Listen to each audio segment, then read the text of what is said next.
I'm Jaden, a 32-year-old software engineer who spent my entire life seeking validation from parents who only had eyes for my younger brother Tyler. When I finally shared my big promotion on Instagram, my mom publicly commented, "Stop bragging, nobody cares. Your brother will always be our pride." The humiliation stung worse than all the forgotten birthdays and missed graduations combined.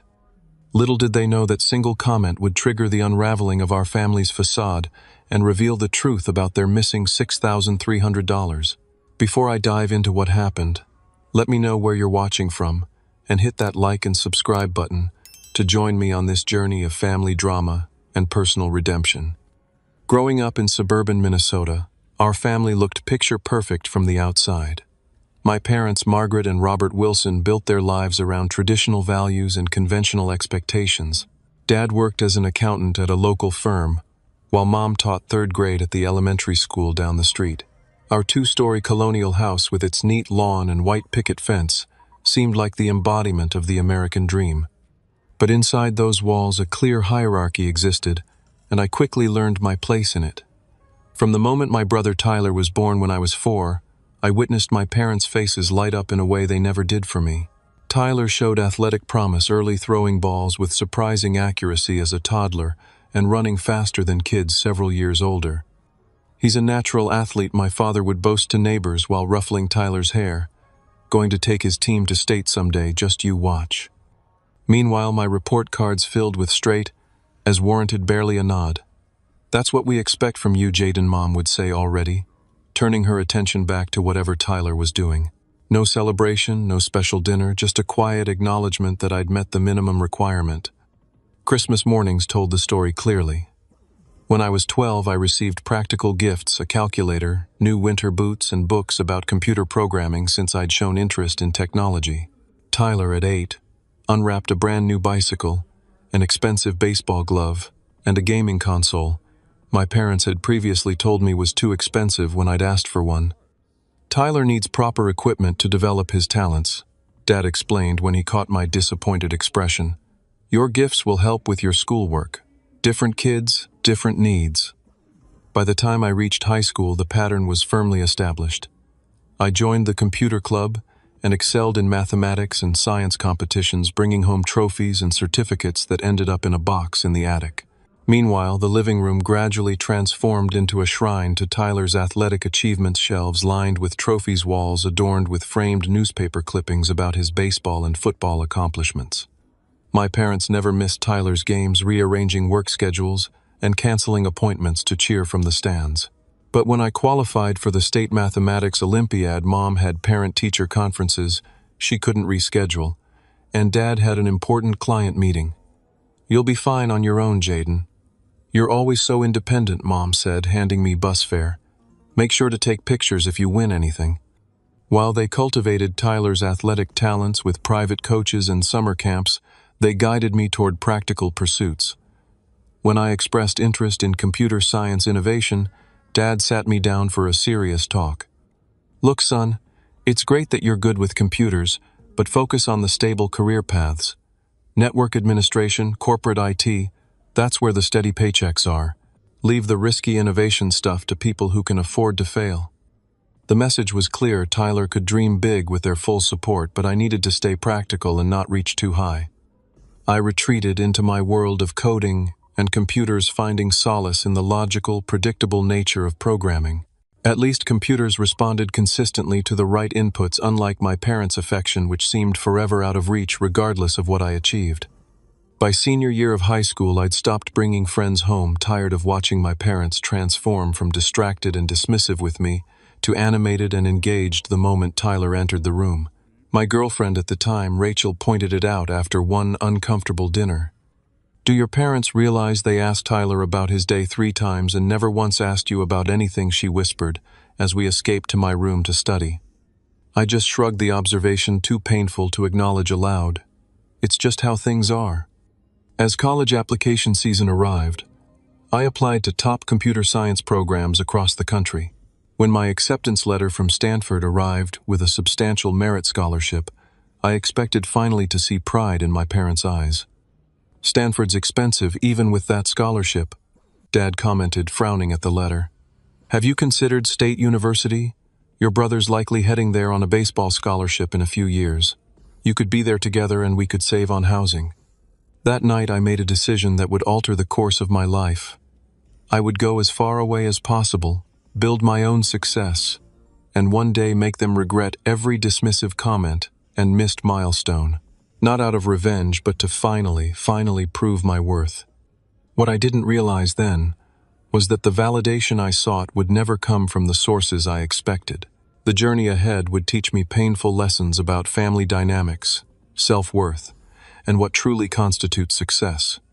Stanford's campus felt like breathing fresh air after years of suffocation. Here, nobody knew me as Tyler's brother or had preconceived notions about my place in the family hierarchy. For the first time, I existed completely as myself, defined by my own merits and choices. Orientation week introduced me to Brian and Alicia, fellow computer science students, who quickly became my closest friends. Brian, a wiry kid from Chicago with lightning-fast coding skills, recognized my talent immediately. "Dude, the way you optimized that algorithm was seriously impressive," he told me after our first programming lab. "You've got a real intuition for this stuff." Simple words, but they landed like rainfall on parched soil. Someone had noticed my abilities without qualification or comparison. Academically, I thrived. My professors praised my problem-solving approach and creative thinking. Professor Richardson, a pioneer in artificial intelligence, even invited me to assist with his research during sophomore year, an honor typically reserved for graduate students. "You have a unique perspective, Jaden," he told me. "You see connections others miss." I called home monthly, sharing news about classes and research opportunities. Mom would listen briefly before steering the conversation to updates about Tyler's latest tournament victory or scholarship offer. "That's nice about your research thing, honey. Did I tell you Tyler pitched a no-hitter last weekend? The college scouts were so impressed. Your father recorded it. We'll have to show you at Thanksgiving." Thanksgiving break my sophomore year proved particularly illuminating.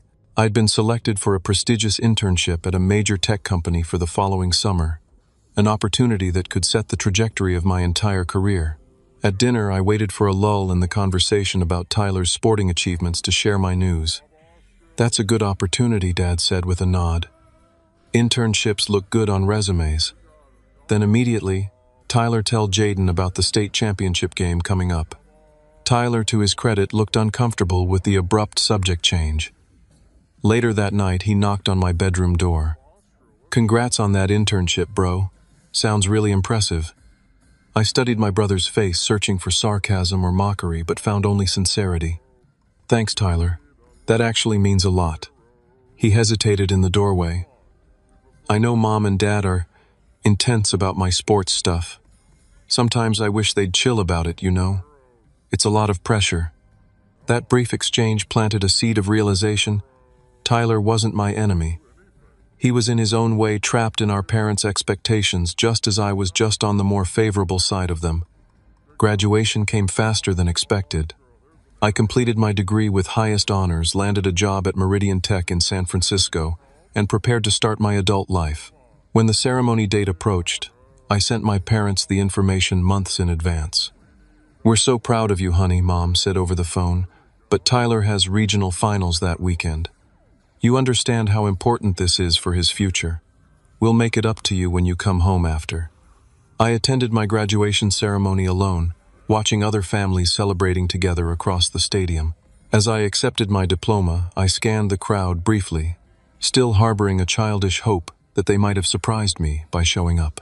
The empty seats where they should have been taught me the final lesson of my education. I needed to build a life where my happiness didn't depend on their approval. My first apartment in San Francisco was small, but entirely mine. My starting position at Meridian Tech placed me on a team developing business software solutions, not the cutting-edge work I'd dreamed of, but a solid beginning. I threw myself into every project, staying late and volunteering for the challenging assignments others avoided. Daniel, my team leader, noticed. "You've got a fire under you that most new grads don't have, Wilson. Keep this up and you won't be in an entry-level position for long." He was right. Within 18 months, I received my first promotion to senior developer, along with a substantial salary increase. I called my parents with the news. "That's nice, honey," Mom said. "Did you hear Tyler signed with the state college team? Full athletic scholarship. We're having a celebration barbecue this weekend. You should come home for it, if you can get time off." I made the excuse of a critical project deadline and stayed in San Francisco. Over the next 3 years, I established myself as a valuable asset at Meridian. I created innovative solutions for clients, earned excellent performance reviews, and built a reputation as someone who could solve the problems others couldn't. Meanwhile, Tyler entered college on his baseball scholarship, with my parents attending every home game. During one of my rare visits home, Mom proudly showed me the new addition they'd built onto the house, a special display room for Tyler's growing collection of trophies and memorabilia. "Isn't it wonderful your father designed it himself? We wanted Tyler to know how proud we are of everything he's accomplished." I stared at the shrine to my brother's achievements, thinking of my own awards and recognition certificates still stored in unmarked boxes in the attic. The contrast couldn't have been clearer if they'd painted it on the wall. That night, my father approached me as I sat alone on the back porch. "The roof needs some repair work," he said without preamble. "Contractor estimates it'll cost around $6,300. Your mother and I are a bit stretched thin with all the traveling to Tyler's games." He didn't explicitly ask, but the implication hung in the air between us. "You need me to help with the cost?" I asked directly. Relief washed over his face. "We'd pay you back, of course, once things settled down a bit." I wrote the check the next morning, telling myself it was an investment in my childhood home, not another sacrifice on the altar of my parents' favoritism. I knew even as I handed it over that I would likely never see that money again. What I couldn't have known was how that $6,300 would later become the breaking point in our family's carefully maintained facade. As my 20s progressed, I found myself thriving professionally, while still struggling with the emotional legacy of my childhood. After 3 years at Meridian Tech, I made a bold move to Quantum Solutions, a smaller but more innovative company that allowed me creative freedom I'd never experienced before. My new role put me in charge of developing NextGen, a revolutionary project management platform that integrated artificial intelligence to predict project bottlenecks before they occurred. The concept had been floating around the company for years, but no one had successfully implemented it until I developed a unique algorithm approach. "This could change how the entire industry handles complex projects," my director Sophia remarked during my presentation. "Jaden, I want you to lead the development team. This is your baby now." For the first time, I had complete ownership of something that could make a genuine impact. I assembled a team of talented developers and poured myself into the project, working evenings and weekends to perfect the system architecture. 12 months of intensive development later, NextGen launched to industry acclaim. Tech journals published features about the innovative approach. Competitors scrambled to develop similar systems. Within 6 months, our client list included 5 Fortune 500 companies. My name became known in tech circles as someone who could translate theoretical concepts into practical market-ready solutions.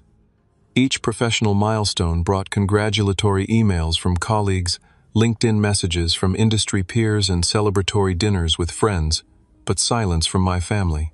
I'd share my accomplishments during monthly calls home, only to have them acknowledged with a quick, "That's nice," before the conversation inevitably turned to Tyler's baseball career. Tyler graduated from college and signed with a minor league team affiliated with the Chicago Cubs. My parents threw an elaborate party at their country club, inviting extended family, neighbors, and seemingly everyone from our hometown. "We're so blessed to have raised such a talented athlete," my mother gushed in the Facebook photos she tagged me in. "Always knew he was destined for greatness." I commented with congratulations for Tyler, swallowing the bitter observation that no such celebration had acknowledged any of my achievements. Tyler himself called me the next day. "Thanks for the congrats, bro. Wish you could have been there." Work commitments. I lied, unwilling to admit I hadn't received an actual invitation, just the social media announcements everyone else saw. "Yeah," figured. "Mom said you're doing really well at your computer job. Some kind of promotion."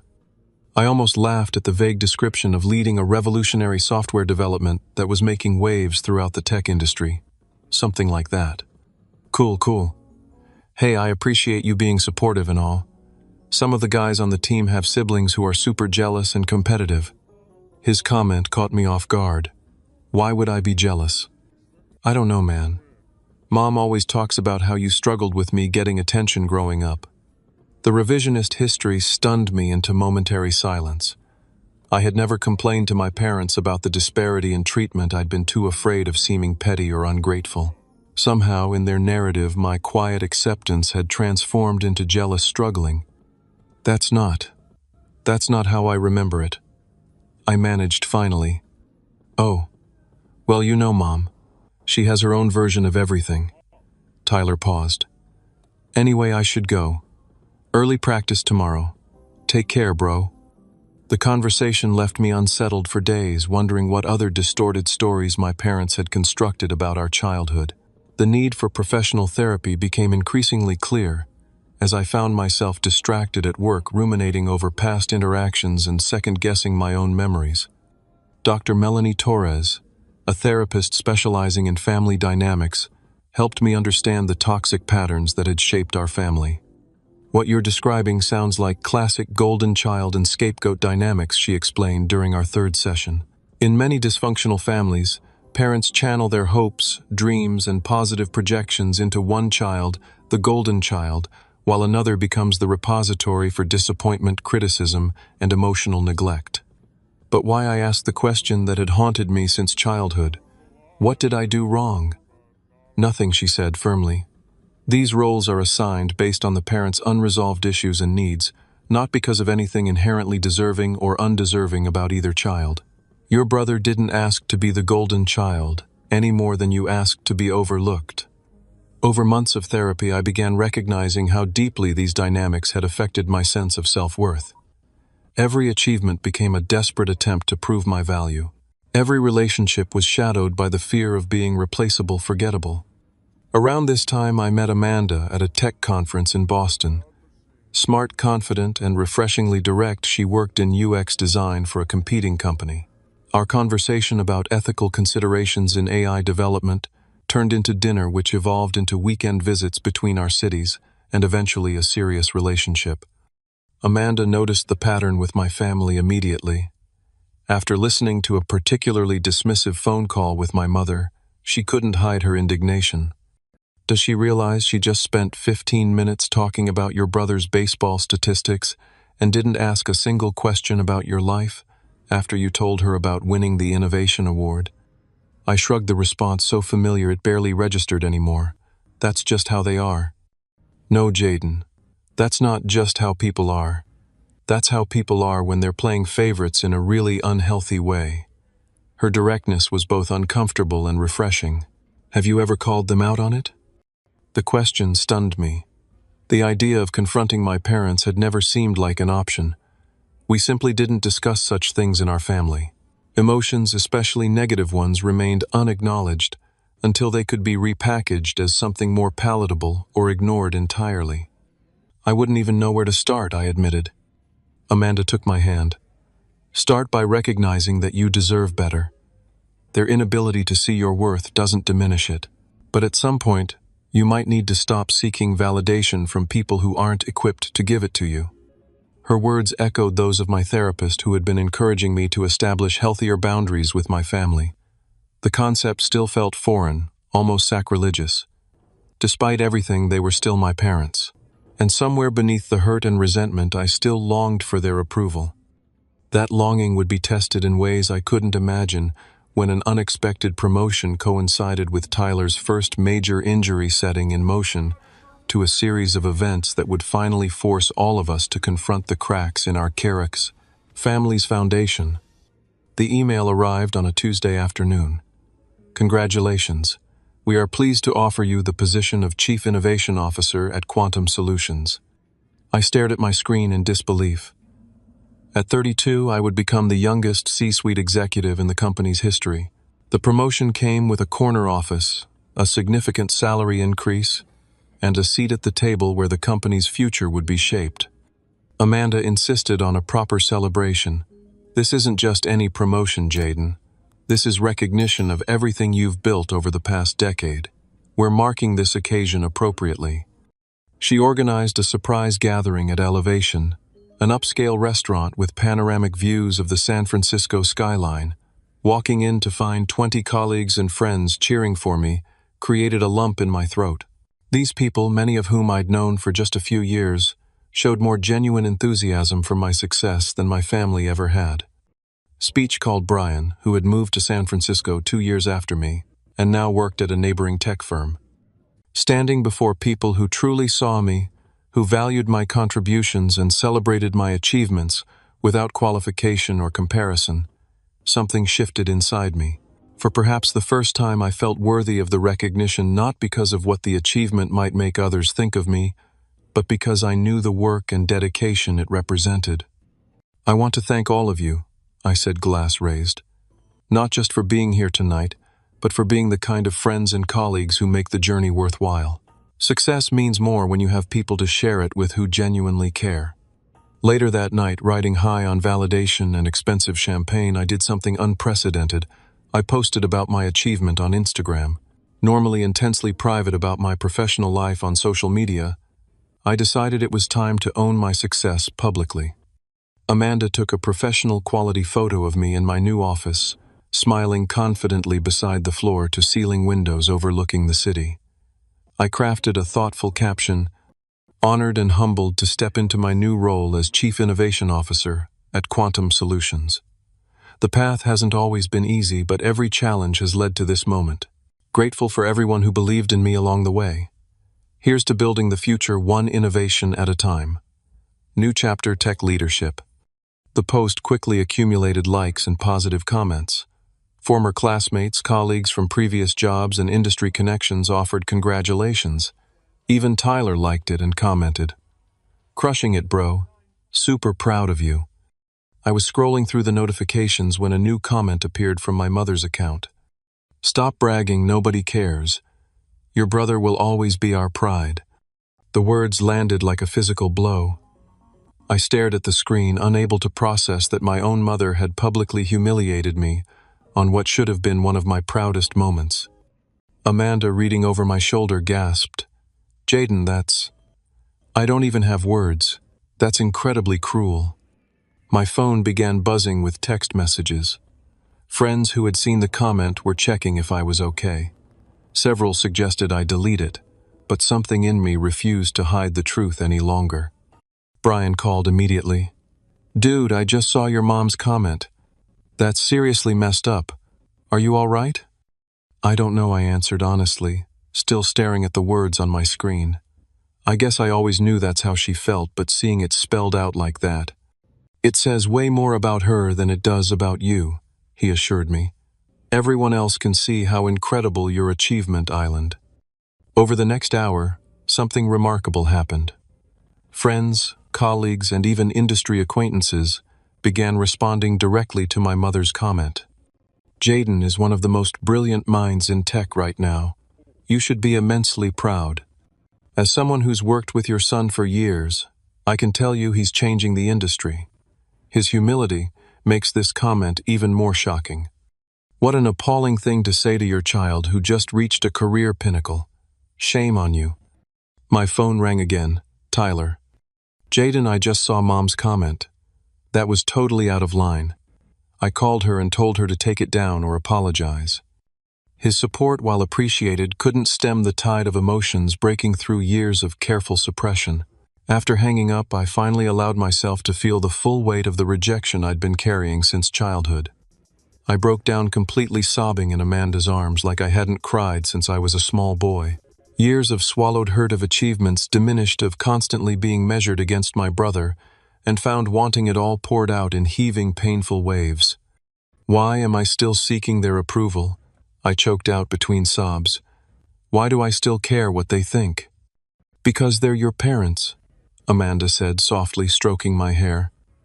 "We're programmed to seek our parents' love and validation. It's the most natural thing in the world.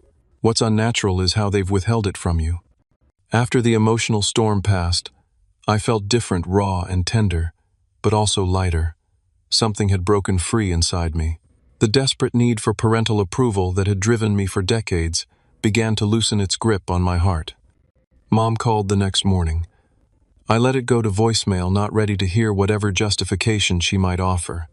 Her message was predictably defensive. "Jaden, I think you're overreacting to a simple comment. I was just trying to keep you humble. Success can go to people's heads, you know. Call me back when you've calmed down." No apology, no recognition of how hurtful her words had been. Just another example of how my feelings didn't matter in the family equation.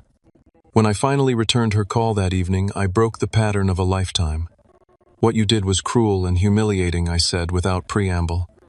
"You took a moment that was significant to me and deliberately diminished it in front of everyone I know. I was just—" "No," I interrupted, surprising both of us. "I'm not interested in explanations that make this my fault for being too sensitive or lacking humility. For once, I need you to hear me. What you said hurt me deeply, and it was part of a pattern that's existed my entire life." Silence stretched across the line. Then, in a voice tinged with genuine confusion, "What pattern?" The question confirmed what I'd suspected for years. The favoritism was so natural to my parents that they genuinely couldn't see it. In their reality, they were simply responding appropriately to their children's different paths, not actively creating those differences through their treatment.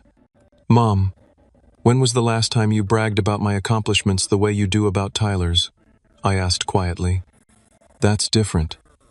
Tyler's career is more public. People understand sports achievements. And becoming a chief innovation officer at 32 isn't understandable, Mom. I'm in the top 1% of my field. Industry publications have written about my work. But you've never once shared that with friends or family the way you share Tyler's every game statistic." She sighed, the sound heavy with impatience. "Jaden, I don't know why you're so determined to compete with your brother. There's always been something there, some jealousy." I hung up. The conversation was following the same circular pattern it always had, where my legitimate concerns were reframed as character flaws. The narrative would never change as long as I participated in it. What I didn't realize was that the Instagram incident was just the catalyst. The real family reckoning would come 2 weeks later, when my parents' financial house of cards began to collapse, bringing our dysfunctional dynamics into sharp relief. The call from my father came on a Sunday morning as Amanda and I were enjoying coffee on our balcony. Seeing his name on my screen sent a jolt of anxiety through my system. My parents rarely called on weekends unless something was wrong. "Jaden, son, how are you?" His forced cheerfulness immediately put me on alert. This wasn't a social call. "I'm fine, Dad. What's going on?" He cleared his throat, the sound I'd associated since childhood with uncomfortable financial discussions. "Well, your mother and I are in a bit of a situation, and we were hoping you might be able to help us out." I waited, saying nothing, forcing him to continue without my usual eagerness to please. "It's about your brother," he said, eventually. "Tyler had a pretty serious injury last month. Tore his rotator cuff completely, the doctors say. Well, his baseball career is effectively over." The news was genuinely upsetting. Despite our complicated relationship, I'd never wished failure on Tyler. "I'm really sorry to hear that. Is he okay emotionally?" "He's struggling," Dad admitted. "The team released him from his contract. He's been staying with us while he figures out next steps. The problem is there were significant medical expenses that his sports insurance didn't cover, and the rehabilitation program that might get him back to playing form is expensive." The familiar sinking feeling returned. "How much are we talking about, Dad?"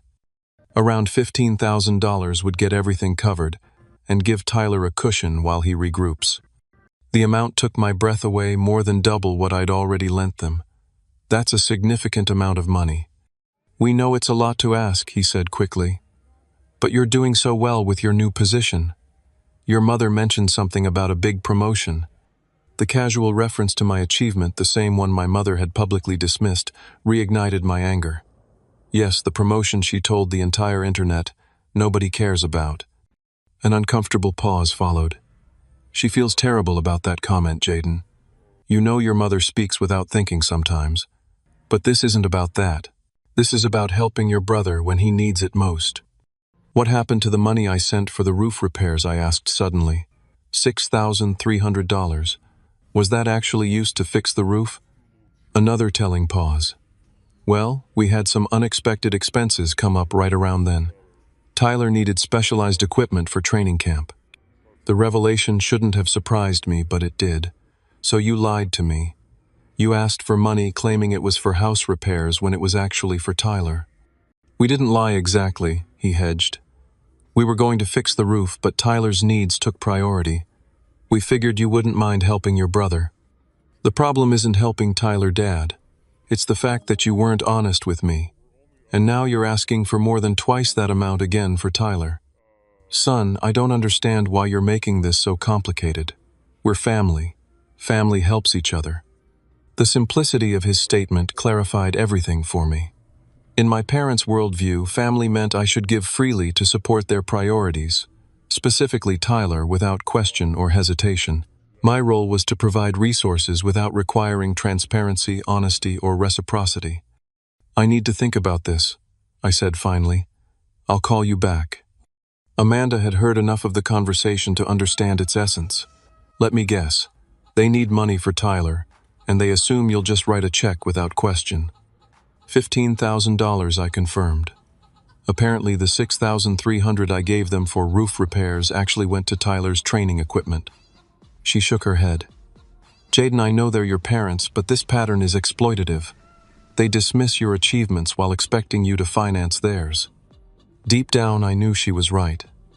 Dr. Torres had been helping me recognize these unhealthy patterns, but knowing intellectually that boundaries were necessary and actually establishing them were different matters entirely. What would you do? I asked Amanda. I can't answer that for you, she said gently, but I think you need to ask yourself. If you give them this money, what message does it send? That they can continue treating you as an ATM while diminishing who you are and what you've accomplished. That evening, I made one of the most difficult decisions of my life. I called my father back. Dad, I've thought about your request, and I need to talk to you and Mom in person about it. I'll fly home next weekend. Son Tyler needs this money sooner rather than... Next weekend, Dad. This conversation needs to happen face to face. The following Saturday found me sitting at my parents' dining room table, the same place where countless family dynamics had played out over the years. Mom had prepared an elaborate meal, her typical strategy, when difficult conversations loomed. Tyler joined us looking physically diminished from when I'd last seen him. His usual athletic confidence had given way to a defeated slump in his shoulders. I felt a surge of genuine sympathy for him. Before we discuss anything else, I began carefully after dinner. I want to be clear that I'm sorry about your injury, Tyler. I know how much baseball means to you. He nodded, eyes downcast. Thanks, bro. It's been rough accepting that the dream is over. So, about the financial assistance, Dad interjected, eager to reach the point of the visit. Your mother and I have gathered all the medical bills and rehabilitation program estimates. He pushed a folder toward me. I left it unopened on the table. Before we get to that, I need to address something else. For years, there's been a pattern in this family that no one acknowledges. I've been treated differently than Tyler my entire life. My achievements have been minimized, while his have been celebrated. Mom immediately became defensive. That's simply not true, Jaden. We've always been proud of both our boys. Really, I countered, maintaining a calm tone. Then why is there a room dedicated to Tyler's trophies, while my academic and professional achievements have never even made it to the refrigerator door? Why have you attended every one of Tyler's games but missed my college graduation? Why did you publicly humiliate me on social media when I shared news about a major promotion? Dad shifted uncomfortably. Different kids need different types of support. Tyler's career path required more visible encouragement. And what about my career path? Do you even know what I actually do? Can either of you explain my job beyond something with computers? Their silence was damning. I'm not refusing to help because I don't care about Tyler, I continued. I'm setting a boundary because our family dynamic is unhealthy, and continuing to participate in it without acknowledgement or change hurts all of us. This is ridiculous, Mom snapped, her patience evaporating. We drive all the way to Tyler's games to support him because that's what parents do. You never needed that kind of support. You were always independent. I wasn't independent by choice, I replied, feeling years of suppressed emotion rising to the surface. I became independent because I learned early that depending on you for emotional support was futile. And now you're asking me for financial support without acknowledging any of this history. The conversation devolved from there, with my parents alternating between denial, minimization, and outright anger at my selfishness and jealousy. I maintained my position calmly but firmly, even as my mother's accusations grew more personal. You've always been difficult, Jaden. Even as a child, you were so sensitive, always needing attention. We raised you to be stronger than this. As the tension escalated, Tyler suddenly slammed his hand on the table, silencing everyone. "Stop it," he said, his voice shaking. "Just stop it, Mom. Everything Jaden's saying is true, and you know it." The shock of Tyler's intervention created a momentary vacuum in the room. He had never before contradicted our parents, especially not in defense of me. "You've always treated him like he was less important," Tyler continued, tears forming in his eyes. "I noticed it even when we were kids. Do you have any idea how much pressure that put on me? To be the special one, to justify all that attention and investment." Mom stared at him, genuinely speechless, for perhaps the first time in her life. "And now you're asking him for money again, while still treating him like his accomplishments don't matter." Tyler turned to me. "I had no idea they took that money for my training equipment, Jaden. They told me they'd saved up for it." The revelation created a strange solidarity between us, both victims of our parents' manipulations in different ways. Tyler, the golden child, crushed under the weight of impossible expectations. Me, the overlooked child, starved of recognition and validation. "I'm not giving you the $15,000, I said, finally addressing my parents. "Not because I don't care about Tyler, but because enabling this dynamic isn't helping any of us. If you want a relationship with me going forward, things need to change fundamentally." I stood up, sensing that nothing more could be accomplished that night. "I'll be staying at the hotel in town. Tyler, if you want to talk more, you have my number." As I walked out, I heard my mother's shocked voice behind me. "You're choosing to abandon your family when we need you most, after everything we've done for you."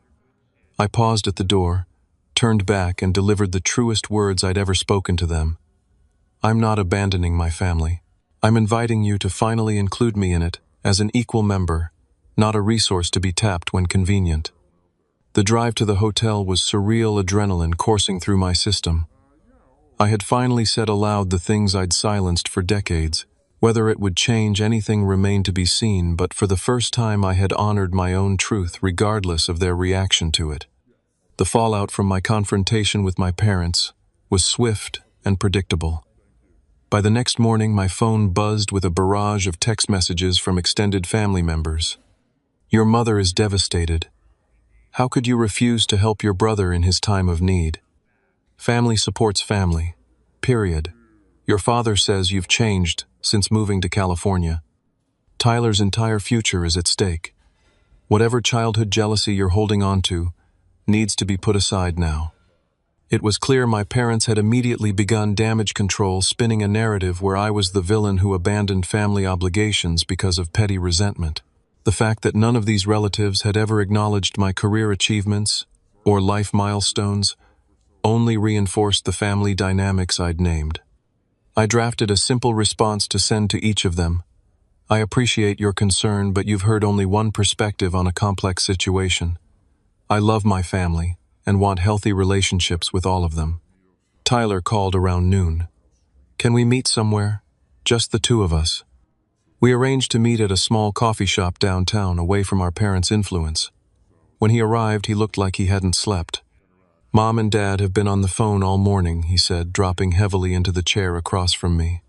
"The way they're talking, you'd think you committed some kind of criminal act." "Are you surprised?" I asked. He shook his head. "Not really. Not anymore." He wrapped his hands around his coffee cup. "I need to apologize to you, Jaden. Not just for this mess now, but for all of it. For never speaking up when I saw how differently they treated you. for accepting all the advantages without questioning why you didn't get the same. His sincerity caught me off guard. Throughout our childhood, Tyler had seemed oblivious to the disparity in our treatment, or at least unbothered by it. Now I wondered how much of that perception had been my own projection. "You were just a kid too," I reminded him. "It wasn't your responsibility to fix our parents' behavior." "Maybe not then, but I'm 38 now. I've had plenty of time to notice and say something." He looked directly at me. "The truth is, it was easier not to. As long as I stayed in my role as the golden child athlete, everything was simple. Everyone knew what to expect from me." His admission revealed a perspective I'd never considered: how the dynamic that had hurt me had also trapped him. "What they did with that money you sent," he continued, shaking his head, "that was wrong on every level. Using me as the excuse without telling either of us the truth." "Did they tell you what the money was really for?" Tyler nodded. "After you left last night, Dad admitted everything. Said they didn't think you'd mind once you knew it was for my training equipment." He looked disgusted. "As if that makes stealing from one child to give to another okay. What are you going to do now?" I asked, genuinely curious about his plans post-baseball. He shrugged. "Honestly, I have no idea. Baseball was the only future they ever encouraged me to imagine. I never developed any other skills or interests, because everything was always about the next game, the next tournament, the next level." His expression turned thoughtful. "I actually always thought your computer stuff seemed interesting, but Dad shut me down when I mentioned taking some tech classes in college." "Really, I had no idea." "Yeah, they had very fixed ideas about who we were supposed to be. You were the smart one who should be practical and stable. I was the athlete who would bring glory to the family name." He gave a bitter laugh. "Now I'm 38 with a busted shoulder, no career, and no backup plan." An idea began forming in my mind, tentative at first, then gaining clarity. "What if you came to stay with me in San Francisco for a while? Get some distance from Mom and Dad, figure out what you actually want." The surprise on his face was almost comical. "You'd do that after everything? You're not responsible for our parents' behavior, Tyler. And maybe it's time we built our own relationship outside of their influence." 2 days later, I returned to San Francisco alone, but with a plan. Tyler would finish his initial physical therapy locally, then join me in California within a month. I'd help him explore career options in tech if that genuinely interested him. My parents predictably didn't take the news well. "So you're stealing your brother away now, too?" Mom accused during my brief goodbye visit. "It's not enough that you're withholding financial help. I'm offering Tyler a chance to build his own life." I corrected her. "Something both of you should want for him." Dad looked genuinely confused by the turn of events. "But his life is here with us. He needs our support while he recovers. What he needs is space to discover who he is beyond the identity you've constructed for him," I countered. "Just like I needed to move across the country to find myself outside the role you assigned me." As I drove away from the house that had never truly felt like home, a strange sense of peace settled over me. For the first time, I wasn't running away from their dismissal or chasing their approval. I was simply choosing a different path, one that honored my worth and opened possibilities for a healthier relationship with my brother. The first weeks back in San Francisco brought a flurry of messages from my parents, alternating between guilt trips, angry accusations, and occasional awkward attempts at reconciliation without acknowledgement of the core issues. "Your father and I have been thinking about what you said," one of Mom's voicemails began promisingly before pivoting to, "We realize we may have occasionally made you feel less special, but that was never our intention. Some children just naturally attract more attention with their achievements." Even their attempts at understanding continued to minimize and dismiss. Dr. Torres helped me maintain perspective during our sessions. "They're experiencing what we call cognitive dissonance," she explained. "You've presented a reality that contradicts the narrative they've constructed about themselves as parents. Accepting your perspective would require them to confront uncomfortable truths about their behavior and its impact." "So they probably won't ever really get it?" I asked. "People can change," she said carefully, "but it usually requires a willingness to sit with discomfort and examine oneself honestly. Some people find that more difficult than others. Meanwhile, Tyler and I spoke regularly, developing the brotherly relationship we'd never had chance to build under our parents' influence. He arrived in San Francisco 4 weeks after I returned, moving into my spare bedroom with little more than 2 suitcases and uncertain prospects. "It's weird," he confessed on his first night there. "This is the first time in my life I don't have mom and dad telling me exactly what I should be doing and exactly how great I am at doing it." "Scary?" I asked. "Terrifying," he admitted. "But also, I'm kind of freeing." Over the following weeks, I helped Tyler explore various aspects of the tech industry. He shadowed different departments at Quantum Solutions, took online coding classes, and discovered a surprising aptitude for user experience design. "I think I like this because it's about understanding how regular people interact with technology," he explained one evening. "It's not about being the smartest coder or the most technical person. It's about empathy and making things work better for people." Watching my brother discover genuine passion and aptitude away from the pressure of our parents' expectations became one of the most rewarding experiences of my life. The resentment I'd carried since childhood gradually dissolved, replaced by a new understanding of Tyler as a fellow survivor of our family's dysfunction rather than its beneficiary. Meanwhile, my parents continued their campaign to reclaim control of the narrative. Extended family gatherings became forums for them to paint themselves as victims of ungrateful children. My Aunt Susan called to check in after Thanksgiving. "Your parents seem devastated, Jaden. They say they haven't heard from either of you boys in weeks." "That's interesting," I replied calmly, "considering I've called them every Sunday, and Tyler speaks to them every Wednesday." "Oh." Her surprise was evident. "They mentioned something about you turning Tyler against them." "Tyler is 38 years old, Aunt Susan. He's making his own decisions about his life and his relationship with Mom and Dad." The conversation illustrated how committed my parents were to maintaining their version of reality, even when it required outright fabrication. But for the first time, I felt secure enough in my own truth not to be shaken by their manipulations. As Christmas approached, Tyler and I discussed whether to visit Minnesota for the holidays. "I'm not ready," he admitted. "Every time I talk to them on the phone, they're still pushing me to move back home and still talking about baseball rehabilitation options. I've already told them I'm not interested in pursuing." "We could invite them here," I suggested, surprising myself with the offer. Tyler looked skeptical. "Do you really want that?" "Not particularly," I said honestly. "But continuing to avoid them entirely feels like running away. Maybe it's time to see if they're capable of meeting us on new terms." The invitation was extended.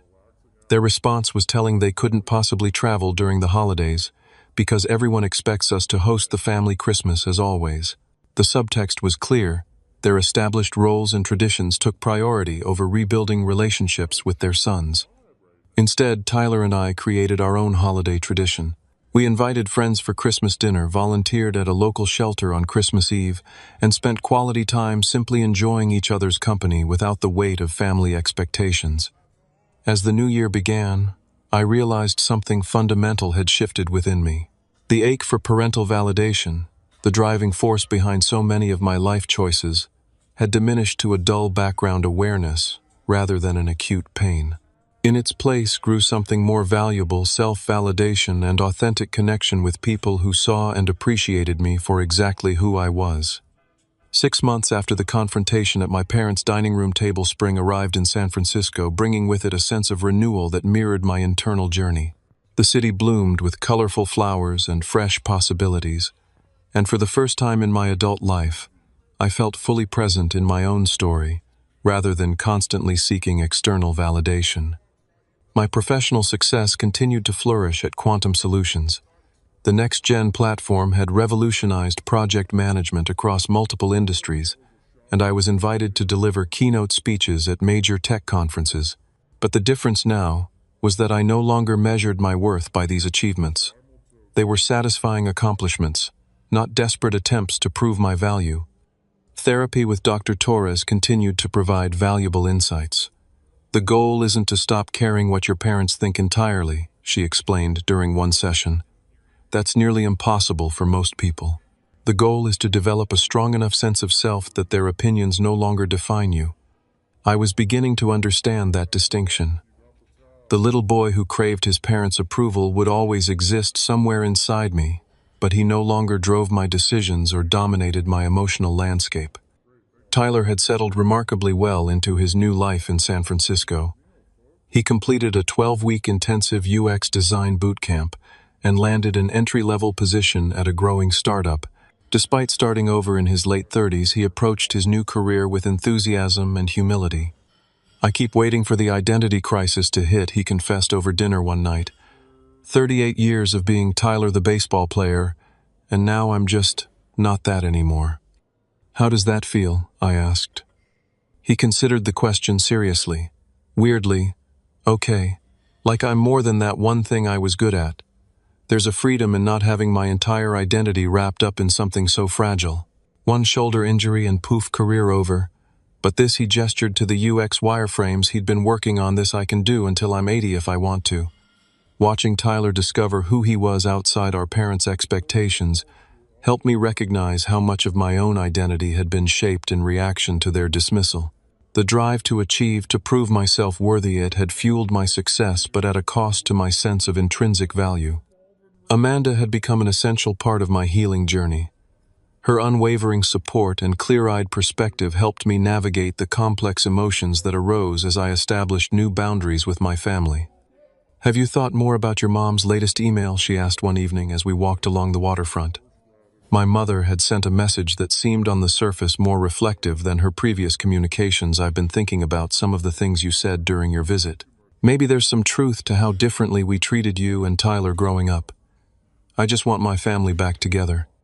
"It's progress, I guess," I replied, watching sailboats drift across the bay. "She's acknowledging some truth to what I've been saying for months. But there's still no real apology, no specific recognition of how their behavior affected me." Amanda squeezed my hand. "You don't have to decide right now how much relationship you want with them going forward. It's okay to take time and see if this represents genuine change or just another attempt to regain control." Her wisdom reminded me of something Dr. Torres had emphasized repeatedly. Healing wasn't linear, and neither was the process of rebuilding damaged relationships. Some days I felt compassion for my parents, recognizing that they had likely repeated patterns from their own upbringings. Other days the hurt felt fresh and raw, their dismissal of my achievements and person still capable of cutting deep. The most surprising development came from an unexpected source. My father called on a Tuesday afternoon, asking if we could speak privately without my mother present.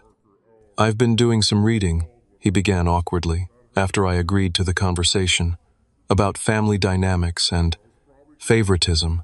The word seemed difficult for him to say. "There's a lot I don't understand about all this psychology stuff, but some of it sounds familiar." I remained silent, allowing him the space to continue without prompting. "My father was the same way with my brother John," he admitted.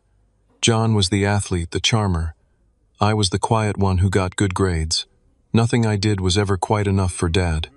He cleared his throat. "I always swore I'd never be like him, but it seems I just repeated the pattern without realizing it." The admission stunned me. In all our conversations about family dynamics, my father had never revealed this parallel in his own childhood. "I'm not saying I understand everything you've been trying to tell us," he continued, "but I'm trying, and I wanted you to know that."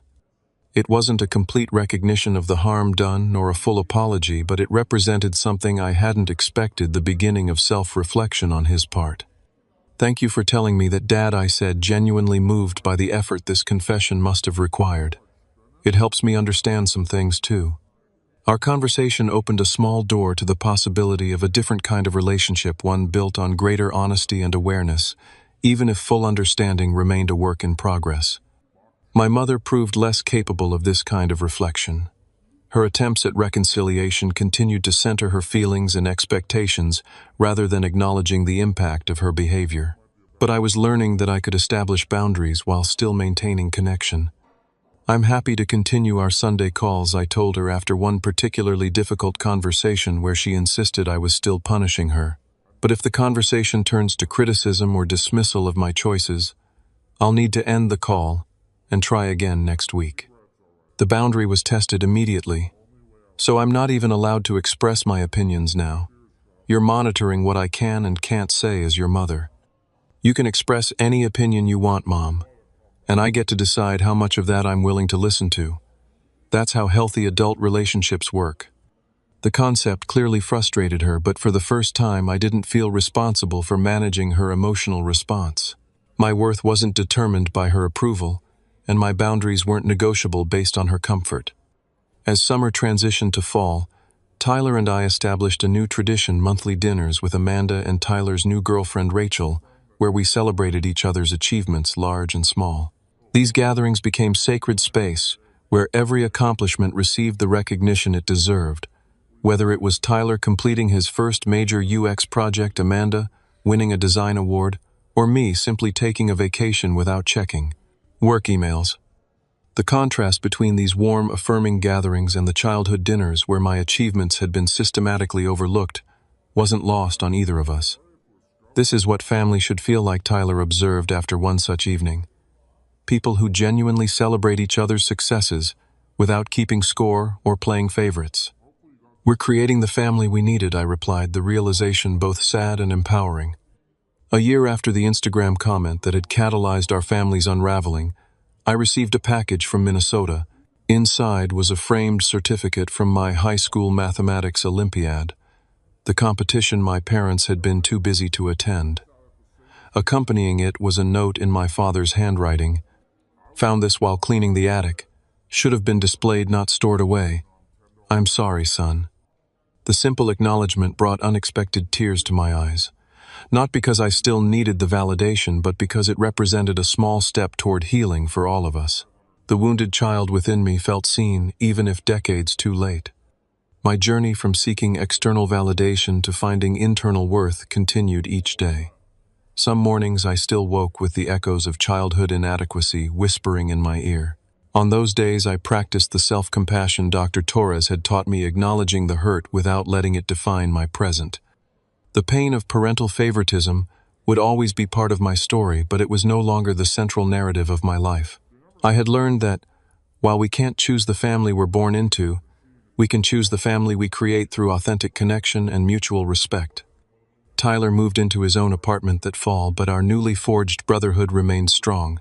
We spoke almost daily, supporting each other through the continuing complexities of our relationship with our parents and celebrating our individual journeys of self-discovery. My parents visited San Francisco for Thanksgiving, their first trip to see where I lived, despite my 12 years in the city. The visit wasn't perfect. Old patterns emerged in subtle ways, but the difference now was my response. I could recognize the patterns without being devastated by them. I could set boundaries without anger or desperation.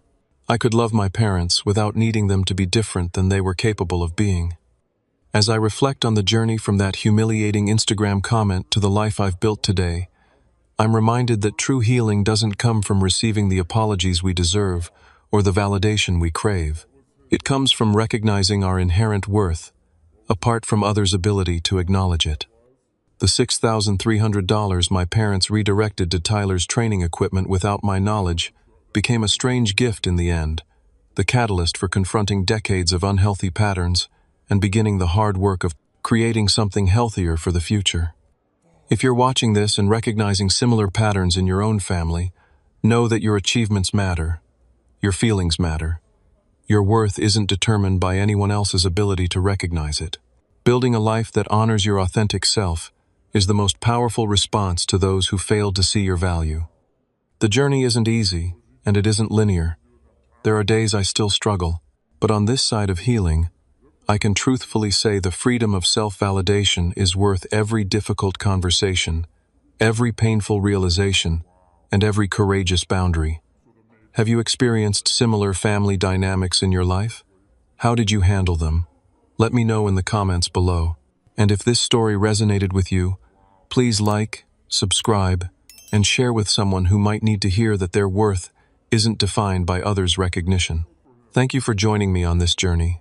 And remember, the most important validation is the kind you give yourself. Until next time, take care of yourself. You deserve it more than you know.